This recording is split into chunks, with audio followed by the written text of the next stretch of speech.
Crescent hostel. फिर Aahista Aahista crescent hostel में हरकत पैदा हुई और वो नए माहौल में खो गया। क्रिसेंट हॉस्टल रिवाज से कतई तौर पर मुख्तलिफ था। उसमें सबसे बड़ी खूबी ये थी कि हर शख्स को एक अलग कमरा हासिल था। जब भी वो चाहता अपने कमरे में जाकर लोगों को अपनी ज़िंदगी से खारिज कर सकता था और जब चाहता कमरे से बाहर निकलकर भीड़ में शामिल हो सकता था। अगरचे भीड़ में शामिल होने की ख्वाहिश उसने कभी महसूस न की थी। इसके बरक्स रिवाज हॉस्टल में कमरे के अंदर और कमरे के बाहर हर जगह भीड़ लगी रहती थी। इस भीड़ से बचना कतई तौर पर नामुमकिन था। लेकिन यहाँ इस नए हॉस्टल में कमरे से बाहर भी भीड़ न थी। यहाँ बाहर भी अफराद थे। ऐसे अफराद थे जो इसकी तरह अज़ली तौर पर अकेले थे, तन्हा थे। क्रिसेंट हॉस्टल में पहुंचकर उसने ग़ालिबन पहली मर्तबा महसूस किया कि बेशतर अफराद अकेले और तन्हा होने की वजह से लोगों के शोर व शुगब से दूर भागते हैं। इस एहसास को रद्द करने के लिए हंगामा पैदा करते हैं और भीड़ की तरफ भागते हैं या फिर भीड़ लगा लेते हैं। क्रिसेंट हॉस्टल में जाकर इसे तसल्ली सी हो गई।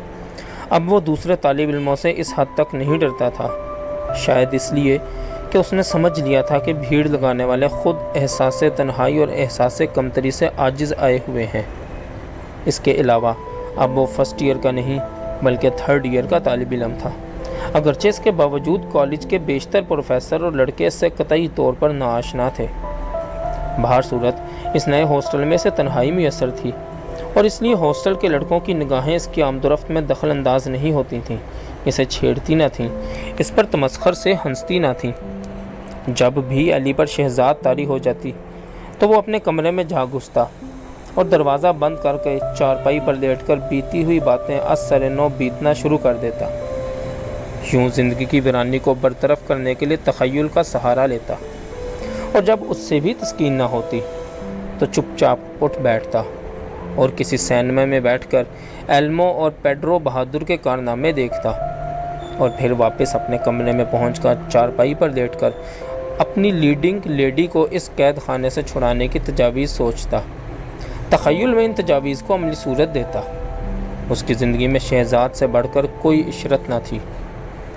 लेकिन जब से वो अर्जुमन से मिलकर आया था, यह खुशफहमी पैदा करने की कोशिश में शिद्दत से लगा हुआ था कि शहजाद की बेपरवाही के पेश नज़र इसे उससे चंदा दिलचस्पी नहीं रही।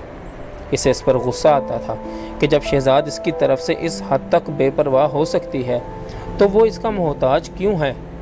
उसके दिल में शहजाद के लिए इस हद तक नियाज क्यों है।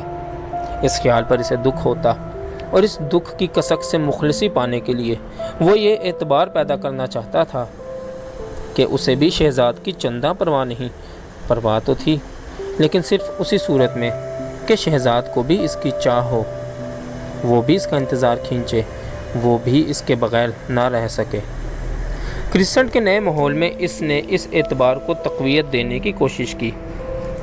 जूँ ही इसकी तवज्जो शहजाद के भंवर से निकली तो उसने देखा कि भा इसकी तरफ देख देख कर मुस्कुरा रहा है।